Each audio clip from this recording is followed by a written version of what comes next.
Hello again. Hello. I'm Jake. And I'm Marlin. AKA Guy.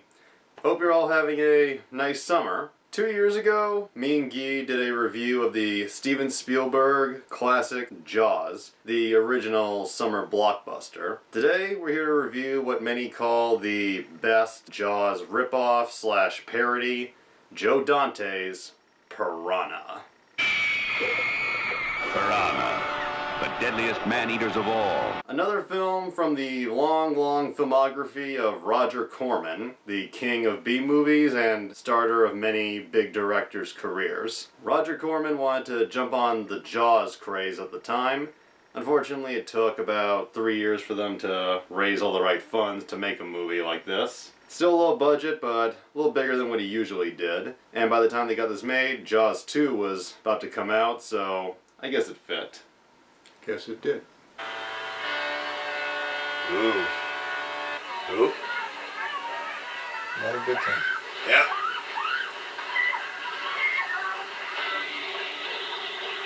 And Joe Dante, as many know, is the director of many sci-fi, horror / comedy films. The Howling, Inner Space, Small Soldiers, and his magnum opus monster film, which was actually the final JMC review of 2018, Gremlins. And Piranha, it was made, according to what I've read, on a budget of only about $600,000 or $700,000. Really? Filmed in only 30 days and grossed about $16 million. So, well, not a major success. Ka-ching, yeah. It's still pretty reasonable. Yeah. And Universal at one point wanted to sue New World Pictures for, as they saw it, ripping off Jaws. That's a stretch. But Steven Spielberg watched it. He loved Piranha. So he told them, back off. Need you cool. Are you cool? And then he went on to produce Gremlins for Joe Dante. Saw something he liked a lot. He thought, this kid's going places. You stick with me, kid. You're gonna live forever. The plot for Piranha, it starts out kind of like any cliched monster movie does. A couple of dumb kids in the woods see a pond and decide to get naked and jump in. Well, it's a little more than a wooded pond. They broke into a secured area, and it was a concrete water body. It's concrete surrounded. So it was a little more than, skinny dipping in getting your toes wet.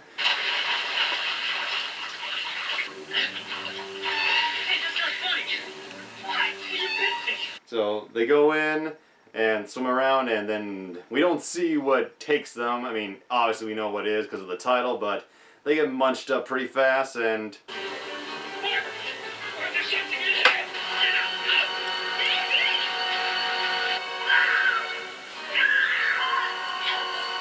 it's pretty much the standard opening to a monster movie set in the water, but it's well done enough. It sets it up. It does fine.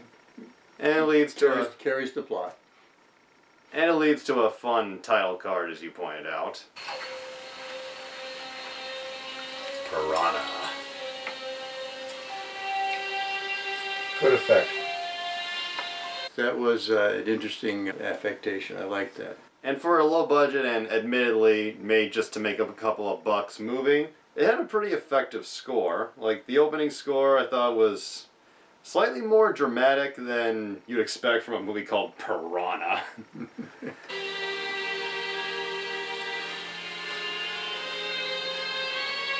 The composer for this film was Pino Donaggio, who would later do the scoring for Joe Dante's The Howling and many Brian De Palma films, such as Blowout and Body Double.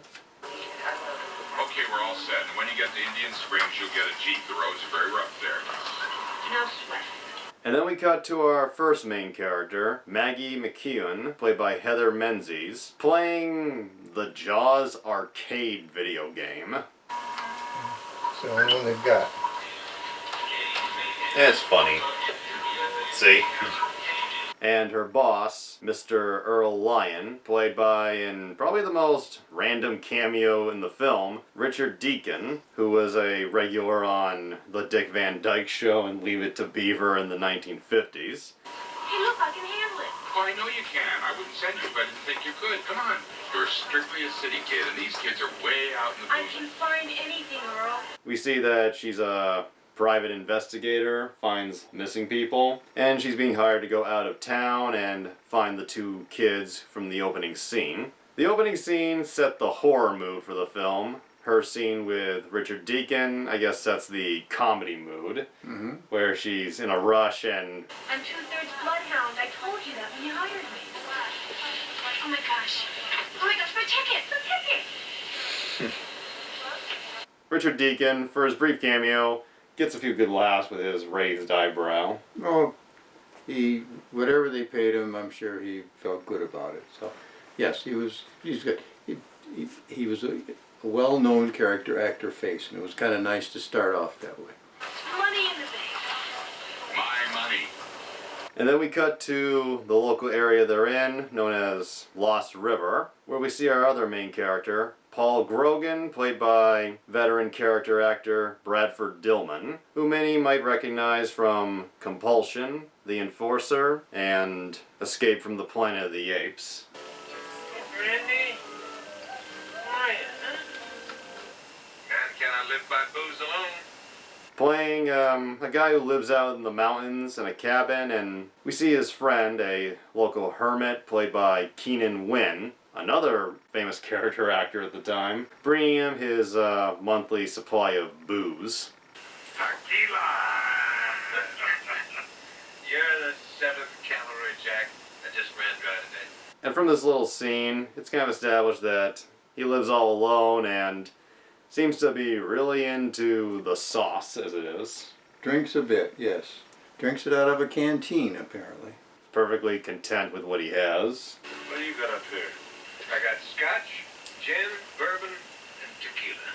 What's it do you here? At this point, yes. When the skip tracer enters his life, he feels like he's being put upon. I'm looking for a pair of teenage kids. Well, if they drowned, they'd be swept down at the dam, you see. So you're starting at the wrong end. Just comes off as a not very social guy, just prefers being alone. Are there any other shacks? Cabin! This is a cabin. But she's determined to find these kids and somehow pesters him to show her the one place that they might have gone to. A closed Army research center. A very secluded Army research center. Yeah. Top secret.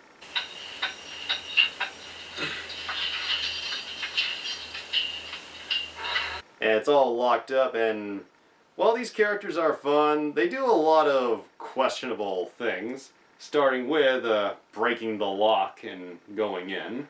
Yeah, they simply break in, and they have to take a lot of effort to break a sturdy padlock.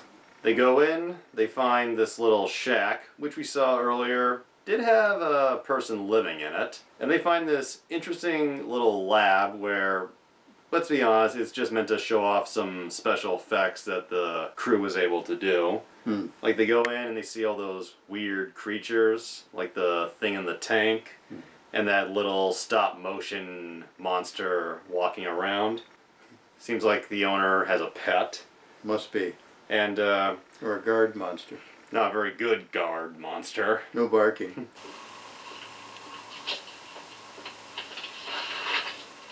Well, they've been here all right. And Maggie, wondering if there's anything down there, says they should drain it. Paul, who's still pretty sauced, is like, well, he's not really fully objecting. He's like, I'm not sure we should do that. Don't we need to get some permission? Now, wait a minute. You can't do that without getting somebody's permission.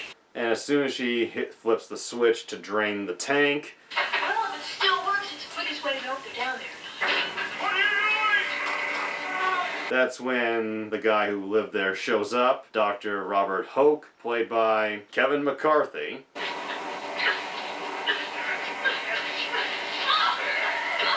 And in his attempt to shut off the drain, They knock him out, and then they go down to the tank, which is now empty, and they find skeletal remains. Yes. I think it's a dog. I don't suppose they would have fit through here. Not in one piece. And also notice the water is pretty salty. You think he's all right up there? Oh, shit. Hoke tries to escape, but he's so dazed from getting hit that he ends up crashing. In a pretty well done crash, I would say. No explosion, but still pretty well done. Mm-hmm. I guess I must have left the keys in it. Huh.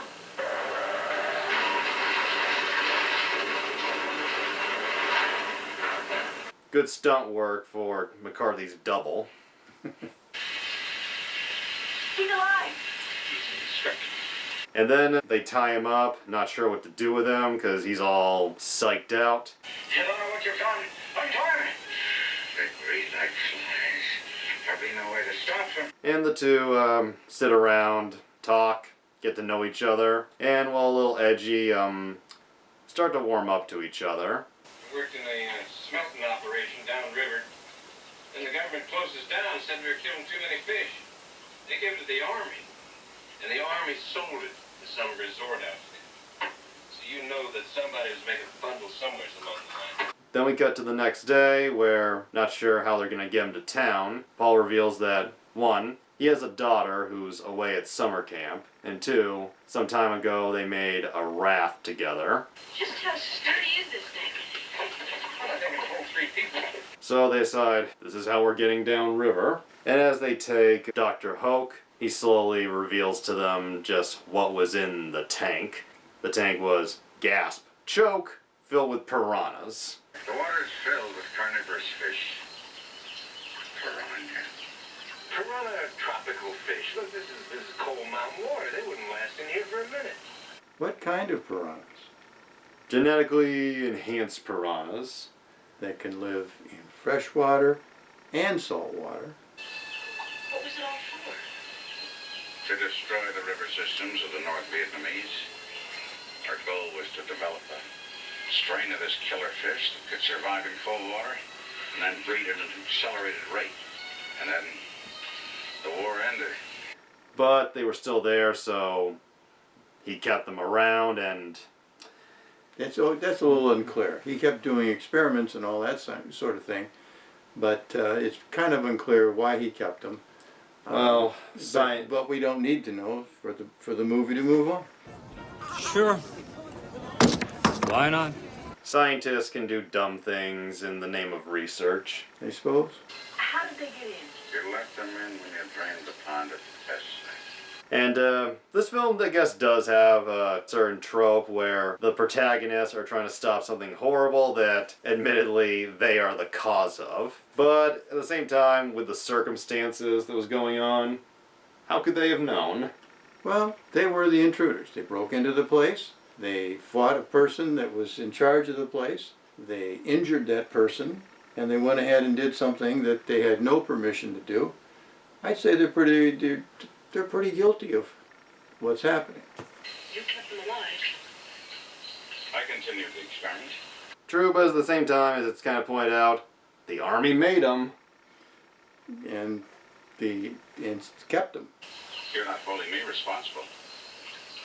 You know exactly who's to blame. And as they go down river, they encounter a little boy who was out fishing with his dad. Ow! You get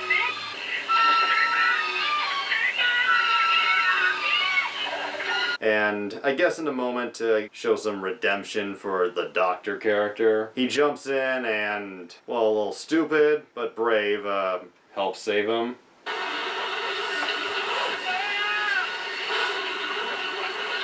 And McCarthy's out of the film.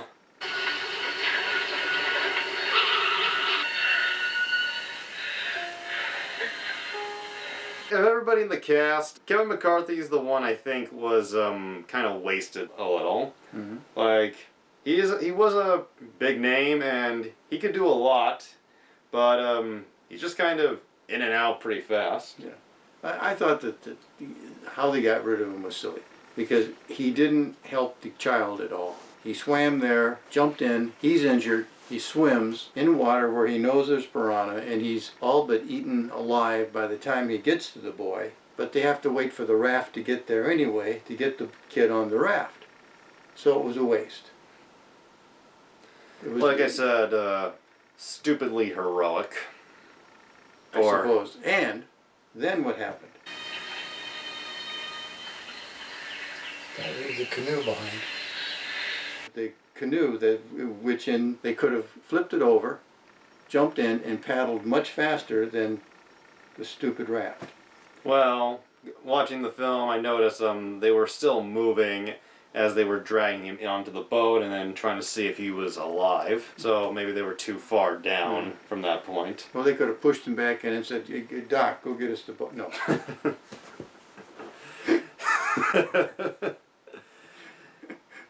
You're all done anyway. Come on, flip it over and get it to us.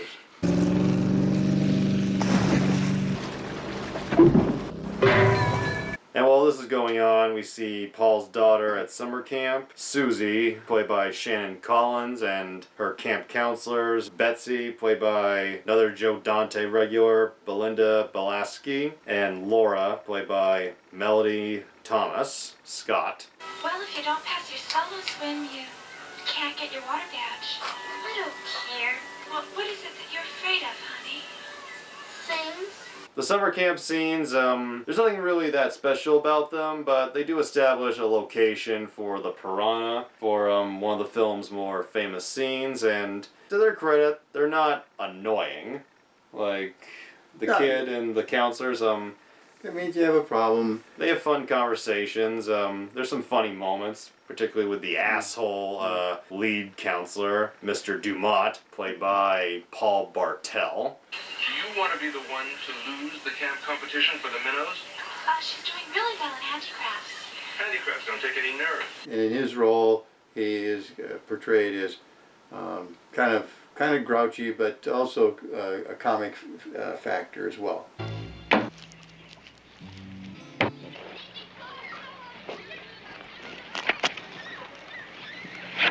Paul Bartel was a regular for many Corman productions, and he was also a director. He directed Death Race 2000. He had a great way of coming off like a real pompous ass. He did that very well, yes.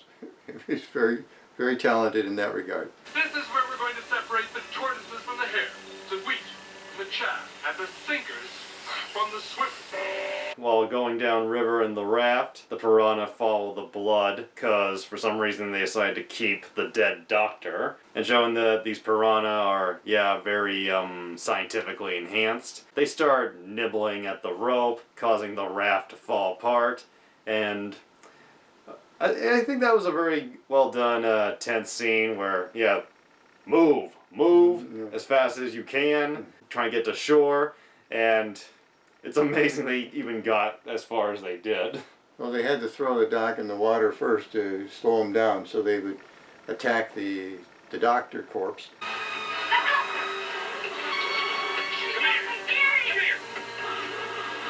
Surprised the logs they had left were enough to hold them. Mm-hmm. Yes. You gotta stay here. I'm gonna try to get to the dam. Before they let him through with the water. In the nick of time, Paul's able to get to the local dam because the dam is emptied every day, and they stop it just in time. There were two setups for problems, right? Mm-hmm. They showed the Bradford Dillman character's daughters at this camp, and okay, what's going to happen? They're on the water, they're encouraged to swim, so on and so forth. But an even bigger setup is there's a resort downriver that's about to open. It's about to have its grand opening, bring in hundreds of tourists. So it's like a piranha buffet for all. So they're at the dam, don't open the floodgates, and who comes down the road? The ones who were responsible for the project in the first place. Mm-hmm. And we get, I guess, it's kind of weird to have human antagonists in a movie like this. Colonel Waxman, played by Bruce Gordon, who to some might know as Frank Needy from the Untouchables TV show. Yeah, Now that you say it, yes, Nitti, Frank Nitti. You forgive our skepticism, Mr. Grogan, but we don't come across stories like yours every day. Ron, you're a warm-water fish. This is hardly the Amazon. But I told you, these are mutations. Science fiction. And Dr. Mengers, played by Barbara Steele, who had appeared in a few Corman productions before, is best known to horror fans for her roles in Mario Bava's Black Sunday and David Cronenberg's Shivers. Sergeant, tell the Major to start the pumps. You must have known all along that these things were here. You wouldn't have brought all this stuff. Okay, Mr. Grogan, here it is. You and Miss McGowan are the only two civilians who know about this project. We get the stereotypical bad army characters who are like, I'm sure this problem isn't as bad as it is. We need to keep this under wraps, hush hush, that kind of stuff. Although with the Dr. Mengers character, there's that one scene with her and Maggie that gives her not a lot, but a tiny bit of depth, showing them she has a prior relation to Dr. Hoke. She worked with him and they were lovers. And it's unclear just how much of it is her or the army that wants to keep everything under wraps. Until we find out. No, Colonel. Nobody knows about your investment. Colonel will be a silent partner's privacy is sacred. The Colonel is actually a investor in the resort that's going to be opened. A secret investor. Yeah. So, he doesn't want anything that happened that could disrupt all that shit. We are here at the dam, okay? Now look over here and you'll see that there's a stream. As far as you're concerned, Mr. Grogan, this project does not exist. Understand that Piranha do not exist. What the fuck is wrong with you people? And it adds an element of evil beyond how ferocious the Piranha are, to have people who know what the problem is, but they got money involved, and they're just gonna, well, it won't be that bad, is what they say. Human lives or money, the ongoing debate in life. Money. Greed is right. And they pretty much keep Grogan and McEwen prisoner at this little camp they've set up. And they get out by admittedly, just done for the sake of showing a pair of tits moment. We're just getting his back to the open in there. You know, come on to it. What if he's gay? I'll distract him. Look! Up in the sky! It's Superman! The comedy moments in Piranha are a little up and down at times. Like, there's more good than bad, but I'll admit, that was a pretty dumb moment. Yeah, dumb. It was just dumb. They make their way down in the army jeep. Grogan, in what you thought was a bad scene, tries to call Mr. Dumont, and he's just not having any of it at 2 or 3 in the morning. What? No, you can't talk to your daughter. Sober up, Grogan, and fly right. They stop in the middle of the night to wake him up at 2 in the morning. You know, we got a problem, and you got my daughter there. And he's not having it, so, but just a waste of time. His daughter's not in the water at 2 in the morning. Nobody is. Well, maybe he's not the brightest after drinking every day for who knows how many years. Mm-hmm. And also, when your kid's involved, you tend to not think straight about what's the right decision. Okay, we'll go with it. There's actually a novelization of Piranha that features a few scenes that weren't used in the movie that I'm not sure were even filmed. Like, gave a bit more backstory on Grogan. Mr. Dumont's reaction of, "Oh, you're drunk," was supposed to be a reference to a time he visited the camp and he was very drunk and threw Dumont in the river. Also, the characters of Paul and Maggie, they were pretty fun main characters for this horror monster movie. They did do some stupid things throughout the movie, but they did have a couple of moments where they did something smart and actually figured a few things out. Their chemistry, I thought Bradford Dillman and Heather Menzies had good chemistry when playing their characters. Like, they worked well together. Yeah, they worked it so that I don't know what the shooting schedule was, but as the movie progressed, they got more comfortable with each other in the way you do when you meet somebody. So that part they pulled off very well. And it's unclear if there's any thing beyond just working together, but apparently in the novelization, and I guess this would probably seem a little jarring and stupid if they did in the movie. The fade to black when they have Hoken as their prisoner. Apparently they were supposed to have a sex scene or something, which would have just been random. Yeah, just like, okay. Whatever happened to the concept of less is more? Ah, but if less is more, then just think how much more and more will be.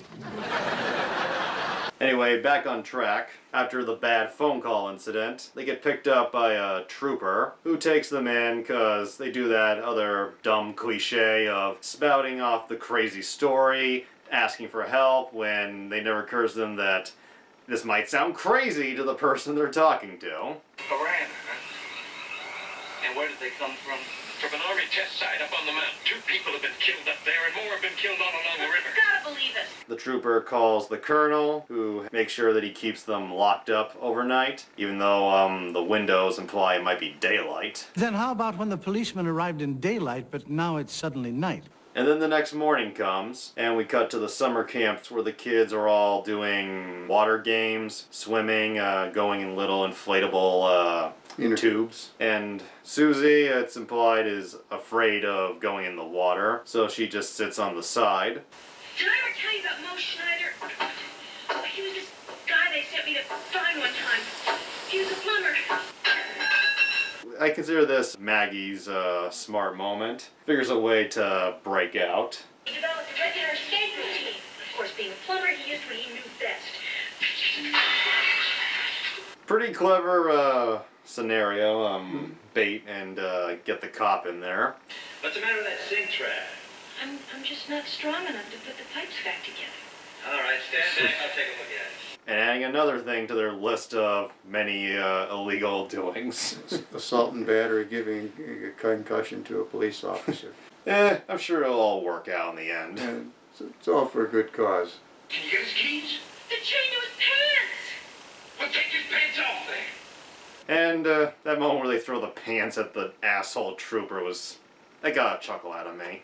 Yes.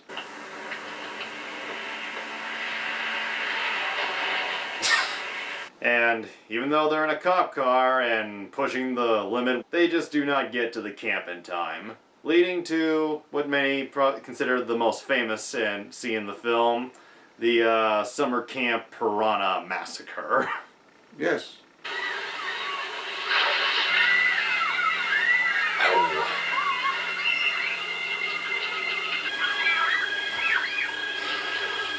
And it went on and on and on. Hey, this is what people are. They want to see. This is Piranha. This is what they came for. Yep, and we get it. Yeah, that's gonna keep you safe. If you were in the movie theater, you could have gone to the bathroom and come back and it'd still be going on. It was, it was a serious, long scene.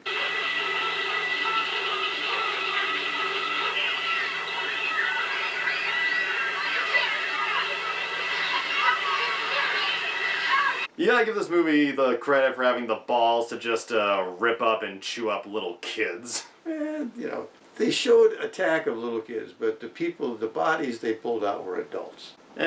We saw those ripped up tubes floating in the water, and I don't think I saw as many kids out of the water as there were when they went in. But the scenes where they showed them carrying dead or half-dead injured people, they were all adults. There were no kids there. Corman knew not to do that. What do you know? They showed them getting nibbled, got their bum nibbled, but... Yeah. Ow. But some of those kids were way out there, and I didn't see all of them coming in. So, Well, I'm all for them, getting nipped and making it to shore, but... and are we even sure that body we saw was the counselor? I mean, they saw her get pulled down really far, and I don't think they would go back in there to get her out.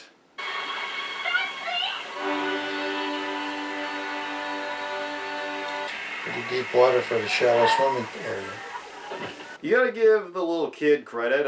She went in to help. Oh yeah, she wasn't afraid of the water. She was afraid of what was in the water. She just had the feeling. But when the counselors were in trouble, she's the one who went in and paddled out and got them. The counselor who got eaten up and really sucked down, that made you question how deep the river is. They had to reshoot that death scene because Roger Corman thought there wasn't enough blood. Kind of similar to what they did with the severed head scene in Jaws. Mm-hmm. They reshot her death in a pool. And made it up as best they could to look like a river. The scene also kind of gave a little bit of a... Like, he wasn't a bad person, but it gave a little bit of a redemption to the Mr. Dumont character. Like, he could have just ran out of the light. Oh, no, he went in the water, he was helping kids, he was getting chewed. He stayed as long as he could to get them out. Yeah, so he was a bit of a jerk, but he wasn't a coward and he was worried about the kids. He was a good guy in that regard.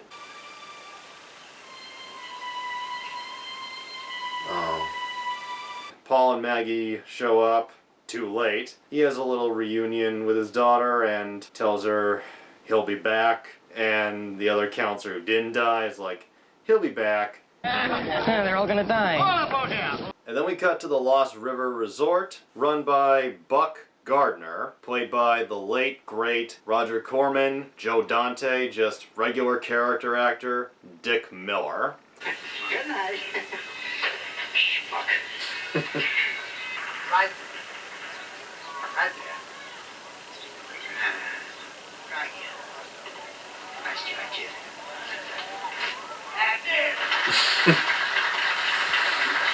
It's a small role, but he plays it well, plays a good money-grubbing resort owner. Well, a sleazy money-grabbing resort owner. And he has some funny lines, like when talking about how everything, all the attractions are from other places. One woman thought she recognized the submarine ride somewhere in Florida. Of course she did. I picked it up second-hand in Coral Gables. Skyways from Redondo Beach. Ralph was swimming swine. He comes all the way from Atlantic City. I remember when we first watched this a while back, you kept thinking, is the pig gonna get eaten? Well, that came to mind again. Okay, here's the diving pig. But they don't do it. No, they don't do it. They don't use it. You blew it! And here is, Bonzo, the diving pig. And then... Yeah, that would have been fun, but they didn't do it. Maybe they didn't have the budget to rip up a pig. Get her done, man. Get her done. I can't. And then we see all these guests sitting around, sitting on the beach, drinking beer, out on the boats. In the water. And reading Moby Dick on the beach. And then the piranha start munching.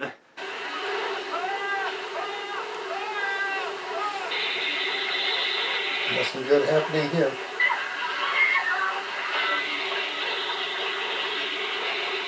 The scene where they chew through all the resort guests was a very well done, effective, chaotic scene. Jaws is still the more iconic film, but I think the pandemonium in Piranha was even greater and more complicated. Like, I could see more work going into the pandemonium here, because it's not just like one guest out in the ocean, it's several getting eaten all at once. Yeah, and they had a smaller area to work their camera shots and everything else like that. And like where they made Jaws, you got an ocean beach, you can have, boats out and, doing all that sort of thing.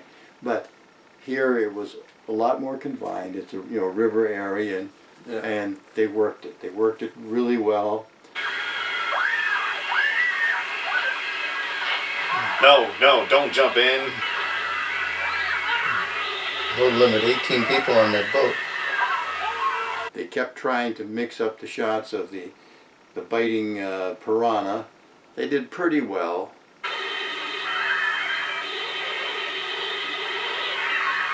And we see the Colonel, the silent partner, get his just desserts.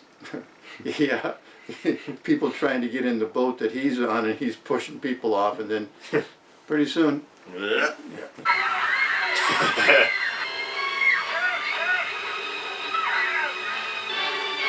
Yeah.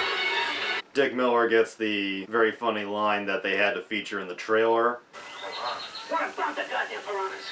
They're eating the guests, sir. Bob, I'm going to have to get back to you on this. We got a situation down here. The effects budget of the $600,000 was about $50,000. Originally, they tried to get Rick Baker, but instead he recommended his protege, Rob Bottin, who, at the time, was only 17. He did majority of the makeup effects, and that bobbing corpse you see popping out of the lake, that's apparently modeled after Bottin himself. Ugh. He would go on to do the makeup effects for John Carpenter's The Fog and The Thing. He also worked on The Howling in Inner Space for Joe Dante. And just because it's fun to mention people, this is one of the first film credits for special effects legend Phil Tippett, whose early career achievements were in stop-motion animation. He would later go on to win an Oscar for doing the special effects on the first Jurassic Park, transitioning from stop-motion to CGI. Gotcha. Yeah.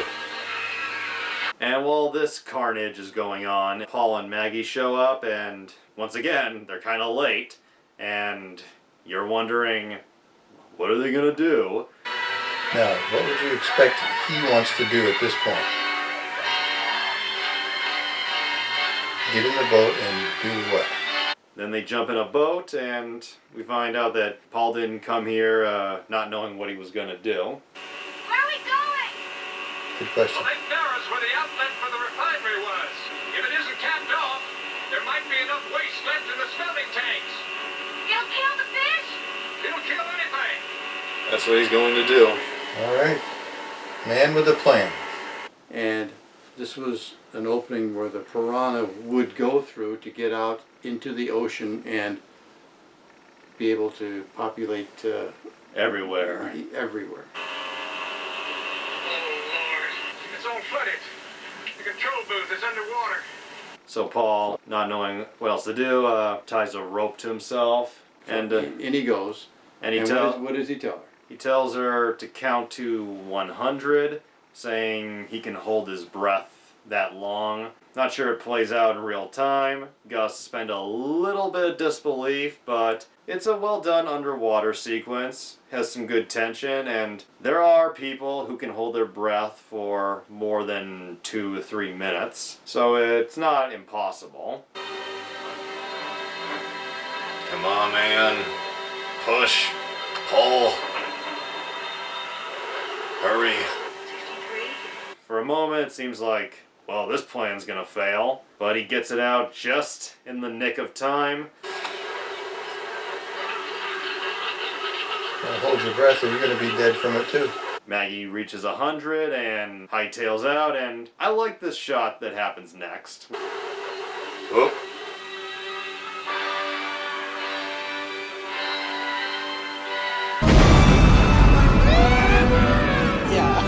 They rip him through a window frame that he had to break a window to get into.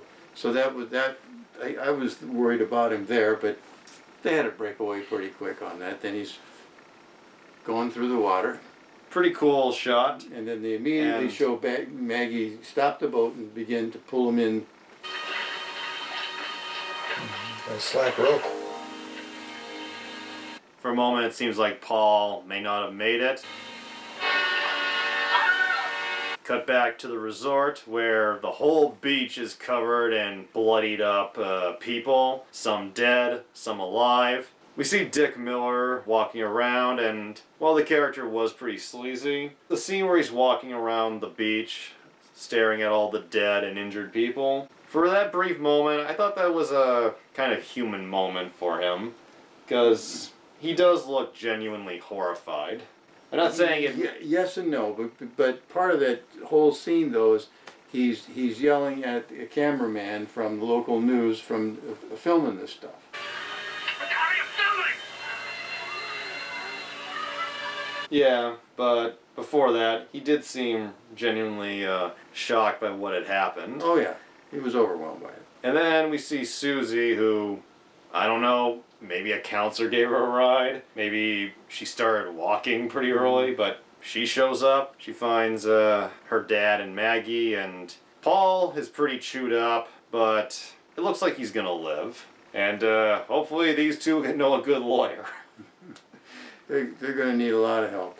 And then we cut to Dr. Mengers trying to do some damage control for the whole thing. And we asked, could the piranha get to the ocean? She, either lying or not aware of the saltwater thing, says, of course, if any of them did get through, there's no way they could survive the salt water.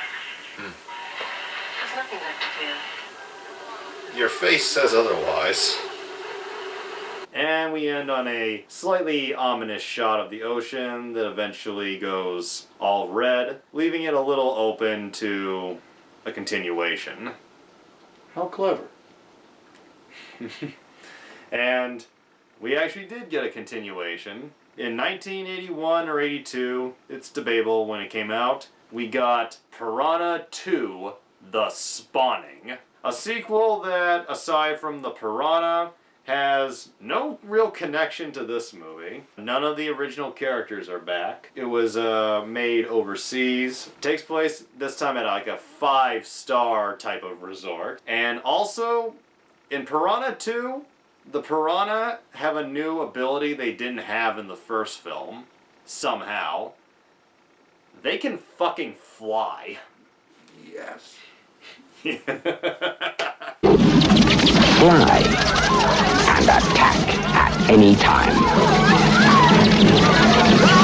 Guess who the director of the second Piranha movie was? James fucking Cameron. This was his first feature-length film before The Terminator. And I'll get to that probably someday. I'll just say this. Cameron's not pretty fond of Piranha 2, but he does think it can be a dumb, fun type of movie, calling it the best flying killer fish movie ever made. So, he knows what it is. Terror, horror, death. Film at 11. So, after seeing Piranha once again and getting the chance to talk about it, what did you think of it, Guy? I think from what you told me about the budget, they did a lot with that money. It cost something to do stunts, but they had a lot of, fast jumping cars, and so it was clear to me that before you even told me about the budget, they were using some really beat up cars that they painted to look like police cars, and probably couldn't get real police to loan them. No, yeah, or you got them from a junkyard and had somebody, work them over so that they could do what they needed to do. But they pushed that budget a lot. I was surprised when you told me about it. Roger Corman, he's a strong believer. I believe in, you got a budget, make it look bigger than it actually is. And how they got they must have got some people who wanted to be extras in a horror movie to come and shoot all those, the death beach scenes and all that sort of thing in a day or so. From what I read, this is the 1970s. I don't even think this was a lot then. Maybe the appeal being in a movie was enough. The extras were paid $5 a day and given a box lunch. Because I was in the movie. You'll see me, Mom. And hey, I can understand paying people in food. I'd say everybody in the cast, with the exception of Kevin McCarthy, who I feel left too early, did a pretty reasonable job. They did pretty good. They played the type of character they were supposed to play in a monster movie. Going back a little, yes, Paul and Maggie are at fault for a lot of shit, but they were still pretty enjoyable characters. I think, once again, Dillman and Menzies had good chemistry, and they brought a little more dimension than you'd expect from these type of characters. And Bradford Dillman, he was actually a little upset with the way his character was written. Yeah. He complained to writer John Sayles, who would later go on to be a 2-time Oscar nominee, that he thought the character was a little two-dimensional, to which Sayles said because Roger Corman didn't usually cast good actors in his movies, he deliberately didn't elaborate on character development. Yeah, and now that you're saying it, it struck me that character had some jaggy things that he had to. He was friendly and open sometimes, and other times he was some streak of hostility in the lines he was delivering and things like that. But I thought that Ryder Dillman, did a good cover on the whole thing. The person I think they wasted was Keenan Wynn. Keenan Wynn is a very good character actor. He had a long history in the business of being in a lot of movies. And they chewed him up, or actually had the Piranha chew him up pretty quick.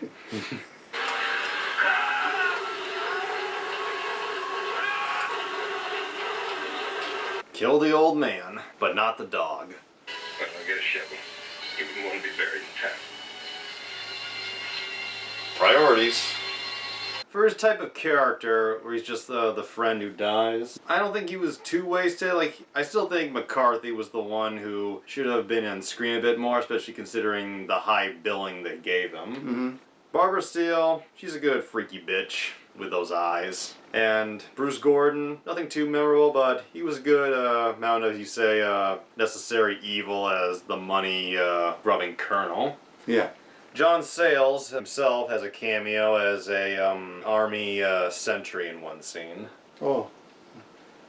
Was he the one that got distracted? It's Superman! That must be him. Originally, an actor named Eric Braeden was cast as Paul Grogan. He actually shot a few underwater scenes before something led to him leaving. And because he already shot it, they decided just to keep it. Bradford Dillman was very good as Paul, and certainly better than apparently their original choice, like who they wanted to get to play the part. Mm-hmm. He did fine. Really? Yeah. Peter Fonda. Oh. Well, he'd have been fine for the two-dimensional part, but don't think he would have had as much personality as Dillman did. I think to the extent if you have to overcome a script, he did pretty well. Kids in the water. What? The dam. They let the water through every couple of days. Resorts down there, summer camp. I'll end this by giving a shout out to cinematographer Jamie Anderson and co-editor Mark Goldblatt. I love Piranha. It's a simple but fun, does what you expect, but not in a, oh, they're doing this again type of way that you enjoy with monster movies. It's funny, it's well directed, and you can see the beginnings of a fun career from Joe Dante. On the 10-star scale, I'd give it a 8 out of 10. I enjoyed that much, and if you like Jaws, you like seeing people get eaten by fish in the water, I think you'll enjoy this, and I can recommend it too, because they had 1, 2, 3 or more setups for a lot of tension. What's going to happen? First it was the kids, and then it was all these people, and then here you got the hero. He's in there trying to save the world, and he's being eaten alive. So 1, 2, 3, 4. They kept the momentum going. It didn't just use up the fish once and that was it. They found 3 ways to use them.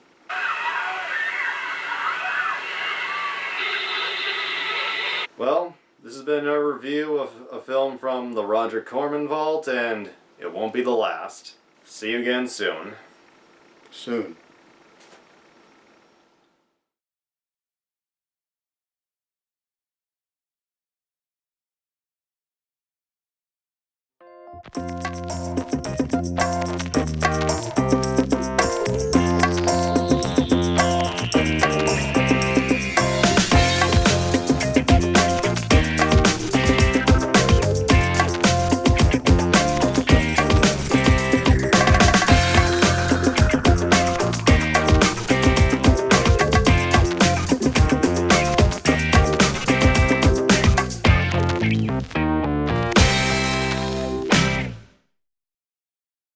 Look at this. You put a dent in it. Could I have a sip of that, please? It's not water.